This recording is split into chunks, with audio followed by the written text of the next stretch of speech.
আজকে তোমাদের সাথে আমার ননদের রিসেপশন পার্টি মানে বৌভাতের দিনের ভিডিওটি শেয়ার করব। ফ্যামিলির সবাই মিলে একসাথে রিসেপশন পার্টিতে গিয়েছিলাম। সেখানে বিয়ে বাড়ির মজার মজার খাবার দাবার, তার সাথে সেখানে কি করলাম সেগুলোই আজকে তোমাদের সাথে এই ভিডিওটিতে শেয়ার করব। এই ভিডিওটা ছিল আমার জুনের 15 তারিখের ভিডিও। আমার ননদের তো বিয়ে হয়েছিল জুনের 12 তারিখে, আর রিসেপশন পার্টিটা ছিল জুনের 15 তারিখে। রিসেপশন পার্টিতে যাওয়ার জন্য সুন্দর করে সিম্পলের মধ্যে সাজুগুজু করে নিয়েছিলাম। যেহেতু এটা রিসেপশন পার্টি ছিল, দুপুরবেলায় ছিল, তাই দুপুর 2টার সময় আমরা ফ্যামিলি সবাই মিলে চলে গিয়েছিলাম ময়মনসিংহের অবন্তী অ্যারোমা রেস্টুরেন্টে। অবন্তী অ্যারোমা রেস্টুরেন্টে রিসেপশন পার্টিটার আয়োজন করা হয়েছিল। রিসেপশন পার্টিতে যাওয়ার পর সবাই এখানে ফটোশুটে ব্যস্ত হয়ে গিয়েছিল।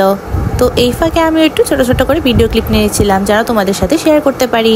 আর এই হলো আমার ননদিনী আর তার হাজব্যান্ড, দুজনকেই কিন্তু খুব সুন্দর লাগছিল। যারা কয়েকদিন ধরে আমার ভিডিওগুলো দেখছো তারা তো জানোই আমি আমার ননদের বিয়ের সবগুলো ব্লগ তোমাদের সাথে শেয়ার করেছি। ননদের আশীর্বাদ থেকে শুরু করে জল ভরা, গায়ে হলুদ, বিয়ে সবকিছু ব্লগই তোমাদের সাথে শেয়ার করেছিলাম। আমার এই রিসেপশন পার্টির আজকের ব্লগটা আমার ননদের বিয়ের শেষ ব্লগ। এখানে সবাই মিলে একসাথে বসেছিলাম, আমার শাশুড়ি মা, আমার বড় ননদ, আমি, তার সাথে আমার যারা আত্মীয় স্বজন ছিল, যারা আর কি দাওয়াতে এসেছিলাম বৌভাতে, তারা সবাই একসাথে বসেছিলাম। এখানে সবাই একসাথে যেহেতু এখানে বসেছিলাম, আমার হাজব্যান্ডকে বলছিলাম একটা ছোট্ট করে ভিডিও ক্লিপ নিয়ে নাও। এমন করে সব আত্মীয় স্বজন সবাই একসাথে খুব কমই হওয়া হয়, কোনো প্রোগ্রাম বিয়ে সাথে থাকলে সবাই একসাথে হওয়া হয়। তাই এই মুহূর্তগুলো একটু সুন্দর করে ক্যাপচার করে নিচ্ছিলাম, কারণ এই মুহূর্তগুলোই পরবর্তীতে কিন্তু স্মৃতি হিসেবে রয়ে যাবে। এইদিকে আমার ননদকে কিন্তু সেদিন খুব সুন্দর লাগছিল, তার শ্বাসটাও কিন্তু সেদিন অনেক সুন্দর হয়েছিল। সবাই একসাথে বেশ কিছুক্ষণ বসে নেওয়ার পর এরপর আমরা দুপুরের খাবারটা খাবার জন্য চলে গিয়েছিলাম। আমার ননদের বিয়ের সময় কিন্তু বেশ ভালো পরিমাণে গরম ছিল, তো বেশ কয়েকদিন যাবৎ বৃষ্টি হওয়ার কারণে ওয়েদারটা একটু ঠান্ডা হয়েছে। আমরা সবাই একসাথে খাওয়া দাওয়া করতে বসে পড়েছিলাম, খাবারটাও টেবিলে চলে এসেছিল।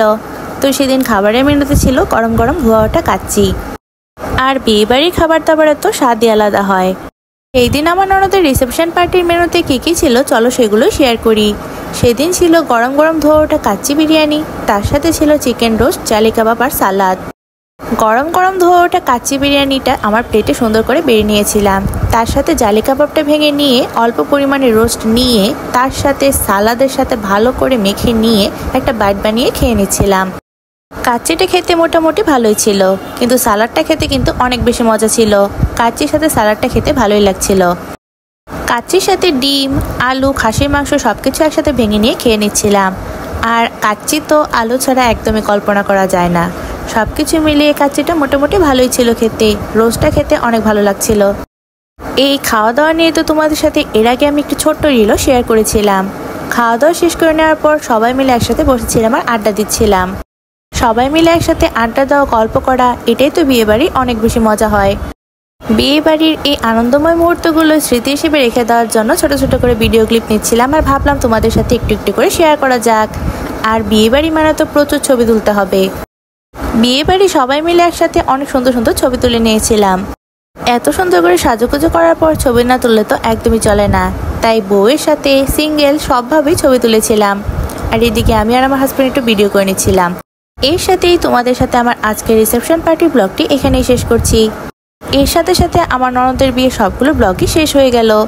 আমার ভিডিওটি আজকে এই পর্যন্তই। ভালো লাগলে কিন্তু অবশ্যই একটি লাইক করে দিবা সবাই।